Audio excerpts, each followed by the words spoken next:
ayun, kakatapos na natin palitan ng CVT set yung aking kapatid na first customer ko ngayong umaga. At bumili siya ng kanyang bagong CVT set, which is Motaro. Motaro, shoutout sa inyo. Baka naman. Si Chekwa. Baka naman. Anyway, bumili siya ng Motaro online, pang Honda Beat FI. Then, ngayong umaga, which is, hindi ko na rin na-videohan kasi nagmamadali na ako. Sobrang dumi na nung kanyang panggilid. So, need ko pang linisin. Ang problema, wala akong pang CVT clean. So, out of stock ako ngayon. Pero, ginawa ko na lang ng paraan.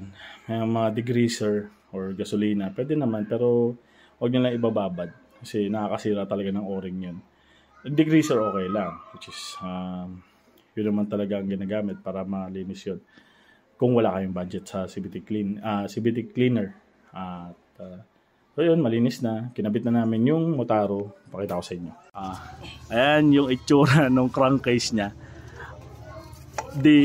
Kung nai-imagine nyo yan, imagine nyo nakakapit yan dun sa CVT nya. Papakita natin yung CVT. Ayan. Ay, tagilid natin. Ayan. Motaro, shoutout, baka naman. Ngayon, malinis na siya. Although hindi pa sobrang linis, pero good na yan kaysa sa hindi siya nalinis. So, ayun, magte-testing tayo ng kanyang panggilid Motaro. So, ayan, first try kung anong mas okay sa kanya. Test drive muna, test drive. Tayo may ilaw, boy. Okay.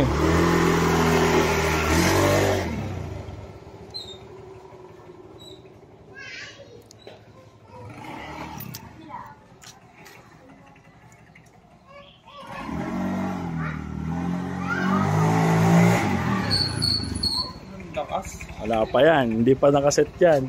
Pero, sige. Hindi, ano mo nga. Sige, sige, test, sige. Gag. Pinapaangat ang puta.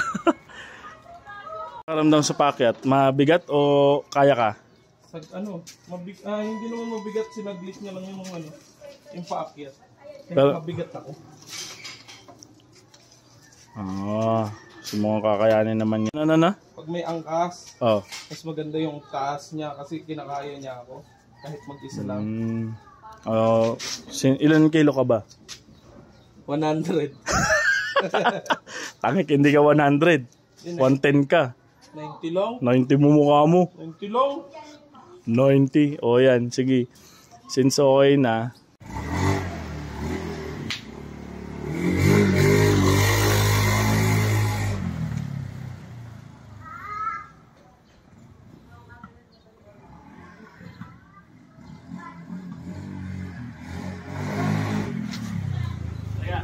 Tama sa akin.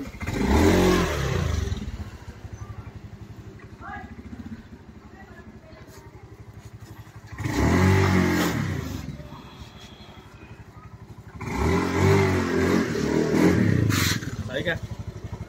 Salo tayo. Road trip. Skirt. Harap mo sa akin. Pakita lang.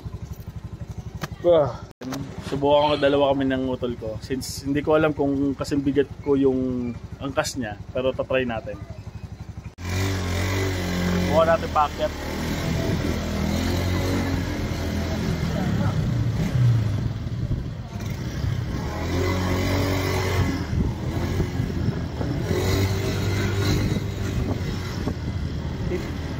Diyan pa daan.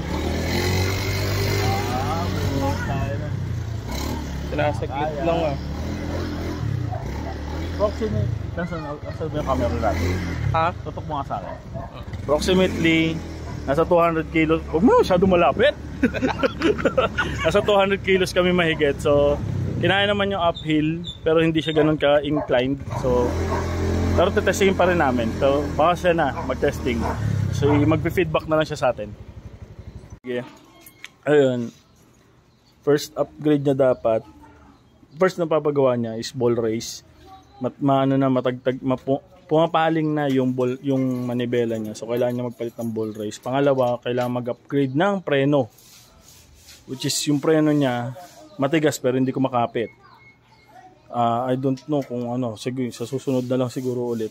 Then kailangan niya pagpalit sa third, kailangan niya magpalit ng bearing ng gearbox. Kasi yung bearing doon alam ko hindi pa napapalitan since galing siya sa akin. So, kailangan na siyang palitan. Probably around mga 300 plus na siguro yun. Mas bago upgrade yung CVT set niya, every 1,000 na takbo, or every 1,000 na lang siya kasi matanda na rin tong motor eh. Every 3,000 pala, sorry. Every 3,000 odo, magpapa-CVT. Depende kung nagda-dragging na yung motor. Upgraded na din ang driver. Kailangan din magkarga ng driver. Kailangan magkarga ng taba. Pagpakita mo yung bear drive. Yung ano, yan po yung driver. Siga po yan dito. Sigamit lang ng motor. Sigamit lang, hindi nagpapalinis. Yun lang, wala na, yan lang naman ang i-upgrade sa kanya or kailangan pang i-maintain. So far wala namang problema yung batteries or ano or anything. Upuan. Dali na lang natin kay Boss Batosay. Boss Batosay na lang. 750 lang upuan doon eh. Ano pa? Yung parang liha. Ano yun tapos dadagdagan lang nila ng ano? Pwede padagdagan, pwede pa-custom mo na lang. Padagdag ko nga lang. Yun. So Santa Ana lang yun. Santa Ana Manila, madadaanan mo yun. So yun lang naman ng first customer natin ngayong umaga. So yun na. Pagod na ako. Bye-bye.